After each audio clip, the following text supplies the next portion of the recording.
Hello everyone. I share real stories that I know and I'm sure you will like them. Enjoy watching and don't forget to like. My husband left for a meeting, but his brother stayed behind. He said he forgot his keys, but the way he looked at me said otherwise. That moment, in our kitchen, changed everything. My name is Danielle. I'm 42 years old, and I've been married to Ethan for almost 18 of them. Long enough to stop asking, "What are we doing this weekend?" and start saying same as last week. We live just outside Raleigh, in a house we built when the kids were little back when life felt full of noise and motion. Now, with our daughter off at college and our son more interested in his car than his mother, it's mostly quiet. Too quiet sometimes. Ethan is a regional sales director for a logistics company. I'm not even sure what that means anymore. He used to explain things: contracts, meetings, deals. Now he just says it went fine and asks what's for dinner. He's a good man. Stable. Predictable. A man who keeps his ties in color order and sets his alarm for the same time every weekend, even when we have nowhere to be. But lately, I've felt like a house he once loved, one he now just walks through on the way to somewhere else. We used to have long talks. Now we have long silences. He hasn't kissed me like he meant it in months. And the part that scares me most? I stopped noticing. Until he noticed me. Until Julian. Julian is Ethan's younger brother. By 5 years, though you'd never guess it by how different they are. Where Ethan is crisp and scheduled, Julian is late and barefoot. Where Ethan wears pressed shirts and Bluetooth earpieces, Julian wears leather bracelets and drives a 15-year-old truck with the windows stuck down. He's an artist, or, as Ethan calls it, still figuring things out. He does murals, metalwork, photography. He's lived in 6 cities in 10 years and somehow always lands on his feet. He laughs loud, stays too long, and never apologizes for either. I used to think he was just a charming mess. But now I see the difference between charming and present. And Julian is very present. It started small. He was in town for a week to help Ethan with the patio. That's what they told me. Julian stayed in our guest room. Said he wouldn't be in the way. The first few nights, it was just casual conversation over dinner. Him teasing Ethan about his predictable taste in beer. Me laughing more than I had in weeks. The kind of laughing that reminds your face what it feels like to be noticed. Then came the morning Ethan had to leave early for a meeting in Charlotte. A 2-hour drive. He kissed my cheek distractedly, said something about quarterly reports, and rushed out the door with coffee in one hand, phone in the other. I thought Julian had left too. But 20 minutes later, I turned around in the kitchen, and there he was. Leaning against the counter, arms crossed, watching me like I was the punchline to a joke he hadn't told yet. "I forgot my keys," he said, holding them up with a smirk that said he hadn't forgotten anything. I was in pajama pants and an old t-shirt, holding a half-eaten slice of toast. I suddenly felt exposed, not in a bad way. Just aware. Hyper-aware. "You scared me," I said, brushing hair behind my ear. "You scare easy," he replied, his voice low, casual. "You used to be braver." It caught me off guard. "Used to?" He shrugged. "You used to be the one climbing trees in your wedding dress and jumping off docks into cold lakes. Remember that?" I stared at him. That was over a decade ago. He tilted his head. "Doesn't mean she's gone." I didn't answer. Just cleared my throat and turned back to the dishes. But I could feel him behind me. Not close, but close enough. "I always liked that version of you," he added softly. I should have said something. Should have told him to stop. But I didn't. Later that afternoon, I found a note by the coffee maker. "Coffee's better when you laugh. You should do that more. Jay." It was just a scribble on a paper towel. But it stayed with me. Long after the coffee went cold. That evening, Ethan didn't ask how my day was. Just checked his email and fell asleep with the TV on. And all I could think about was the way Julian had said, "You scare easy." He saw me. The me I forgot about. 3 days later, I came downstairs to find Julian in the backyard, welding something. Sparks flying, sweat along his forehead, music playing from his phone. He looked free, alive. I stood there, behind the glass door, watching. He saw me, gave a half smile. Not a grin, just something quiet. Acknowledging. Intimate. I brought him lemonade. Said it was hot out. He took it, fingers brushing mine.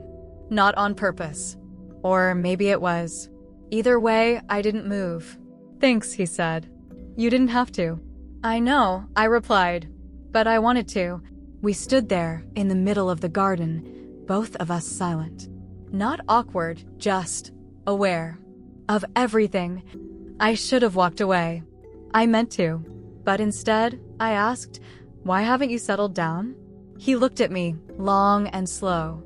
Maybe I just haven't met someone who makes me want to. I felt it in my chest. That flutter I thought had packed its bags and left years ago. Then I heard the garage door. Ethan was home. Julian didn't flinch. Just stepped back, took a sip of lemonade, and said, "You ever wonder what your life would look like if you'd made just one different choice?" I opened my mouth to answer, but the door opened behind me. Ethan walked in, briefcase in hand. Oblivious. And I stood there, Julian in front of me, my husband behind me, realizing I was right in the middle of a moment I wouldn't be able to undo. The next morning, I woke up before Ethan. He was still lying on his side of the bed, facing away from me, breathing slow and deep like he always did when the world hadn't asked anything of him yet. The room was dim, the sun not yet pushing through the blinds, but I could see the soft rise and fall of his shoulders. My side of the bed was warm and tangled. His was almost untouched. I stared at the ceiling for a long while before getting up. The air was still, the kind that follows a storm, only this one hadn't raged outside. It had happened quietly, between sideways glances and conversations that lingered a beat too long. Between words we didn't say, and the ones we said with our eyes. I walked down the stairs barefoot. The house was silent. That kind of early morning quiet where even the walls seem like they're holding their breath. When I reached the kitchen, everything was in its place. Ethan had made his usual cup of coffee and left the mug in the sink. The chair he always sat in was pulled back an inch, like he'd rushed out at the last second. But that wasn't the thing I noticed first. It was the lemon glass, still in the sink. Julian's. A faint crescent of his mouth was visible on the rim, smudged there in a moment I hadn't even seen him take. I picked it up without thinking and held it under the water, but my hand didn't move. I just stood there, water running, eyes locked on the spot where his lips had been. And I felt it. That tension again. The echo of something that hadn't happened but still lived inside me. Later that morning, I found myself wandering through the backyard. The welding equipment Julian had used was gone, but the metallic scent of it still clung to the air. The patio looked perfect now, new stones, even lines, everything in place. He had finished it. Of course he had. Julian never left anything undone, except people. I walked over to the edge of the garden where we had stood the day before. I could still feel the warmth of the glass he handed me. Still remember the way his fingers brushed mine, intentional but brief. Like a promise that didn't need words. I should have pulled away. Instead, I let it happen. We hadn't touched in any way that would leave a mark. Not physically, but the weight of that moment pressed heavy on my chest. And if Ethan had walked out 2 seconds later, maybe I wouldn't be here now, staring at flowers that didn't smell like anything. That evening, I found Julian in the garage, packing the last of his tools. "You're leaving?" I asked. He nodded. "Got a call from a friend in Charleston. Needs help with an install." I told him I'd be there in 2 days. My throat tightened. "That's fast." Julian looked up at me, his eyes soft but unwavering.